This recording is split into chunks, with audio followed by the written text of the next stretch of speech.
2025 calendar Telangana రాష్ట్ర కుమ్మర సంఘం మహబూబ్ నగర్ జిల్లాకు సంబంధించినటువంటి క్యాలెండర్ తయారు చేయడం జరిగింది.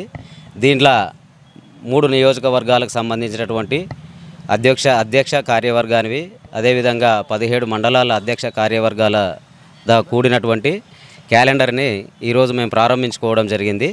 ఈ కార్యక్రమానికి 3 నియోజకవర్గాల అధ్యక్షులు, అదేవిధంగా అన్ని మండలాల అధ్యక్షులు, ప్రధాన కార్యదర్శులు అందరూ కూడా జిల్లా కమిటీతో మమేకమై ఈరోజు కార్యక్రమాన్ని నిర్వహించుకోవడం జరిగింది. ఈ కార్యక్రమంలో పాల్గొన్న వారందరూ కూడా హృదయపూర్వకమైనటువంటి ధన్యవాదాలు తెలియజేస్తూ ఉన్నాం. అదేవిధంగా ఈరోజు మేము ఉదయం బీసీ కమిషన్ని కలవడానికి హైదరాబాద్ వెళ్ళడం జరిగింది.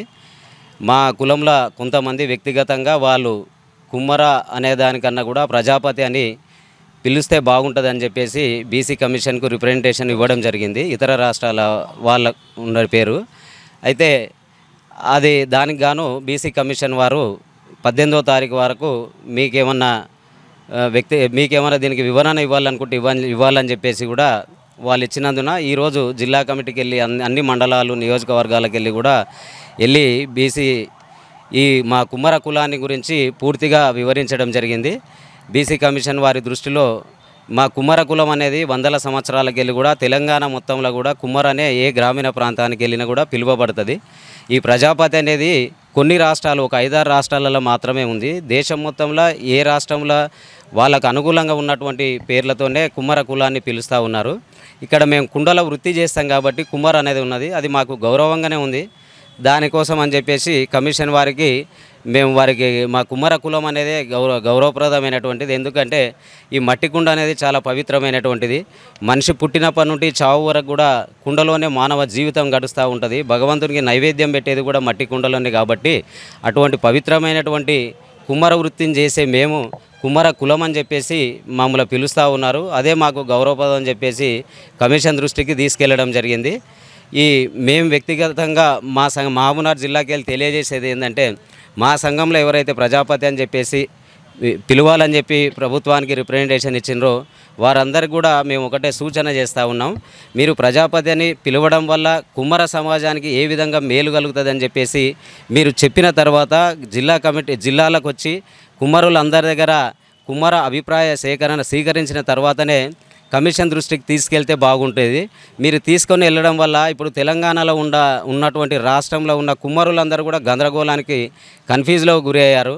ఈరోజు మరి మహబూబ్ నగర్కి వెళ్ళి ఒక 50 మంది వెళ్ళినామంటే మాకు ఎంత ఖర్చు అయింటుంది, ఎన్ని బండ్లు తీసుకెళ్ళాం, ఒక 6 సెట్లు తయారు చేయాలంటే ఎంత అవుతుంది, తర్వాత వాళ్ళు ఒక 50 మంది ఒక రోజు పని వదిలిపెట్టుకొని మేము అక్కడ హైదరాబాద్ తిరగాలంటే ఎంత అవుతుంది.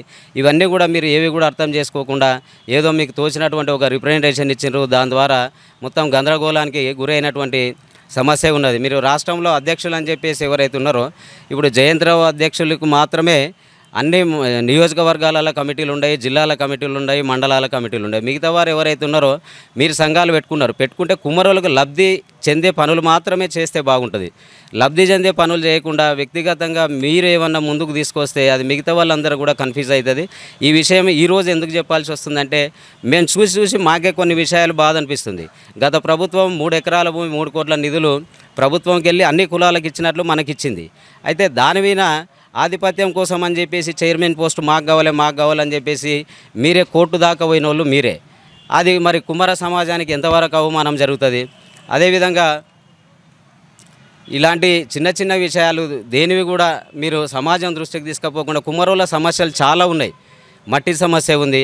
ఫారెస్ట్ అధికారులు కూడా నీకు కుంటలకు మట్టి దేనికి కానీ తర్వాత దేనికైనా కూడా వస్తుంది. ఇంకొకటి ముల్లమాంబ విగ్రహాన్ని అధికారికంగా చేయనికే మీరందరూ పెద్ద పని కాదు. అక్కడ హైదరాబాద్ స్థానికంగా ఉంటారు కాబట్టి ఉన్న మంత్రులకు ముఖ్యమంత్రి వరకు కనుక రిప్రజెంటేషన్ ఇస్తే ఖచ్చితంగా ముల్లమాంబ జయంతి అధికారికంగా నిర్వహిస్తారు రాష్ట్ర వ్యాప్తంగా. మరి ఆ పని చేస్తలేరు. ఇవన్నీ లేకుండా ఇటువంటివన్నీ చేయడం వల్ల ఎంత నష్టం కలుగుతుంది. దయచేసి ఇవన్నీ కూడా మీరు అర్థం చేసుకొని ఇంకొకసారి ఇట్లా కన్ఫ్యూజ్కు కుమ్మరులందరినీ గురి చేయొద్దని చెప్పేసి కోరుతా ఉన్నాం. ఇప్పుడు మేమైతే కమిషన్ దృష్టికి తీసుకెళ్ళింది. కమిషన్ వారు కూడా కుమ్మర అనేది గౌరవప్రదమైనటువంటి పదమే, అది దాన్ని కూడా మేము పరిగణలోకి తీసుకొని ఆలోచన చేస్తామని చెప్పి కూడా మాకు హామీ ఇవ్వడం జరిగింది.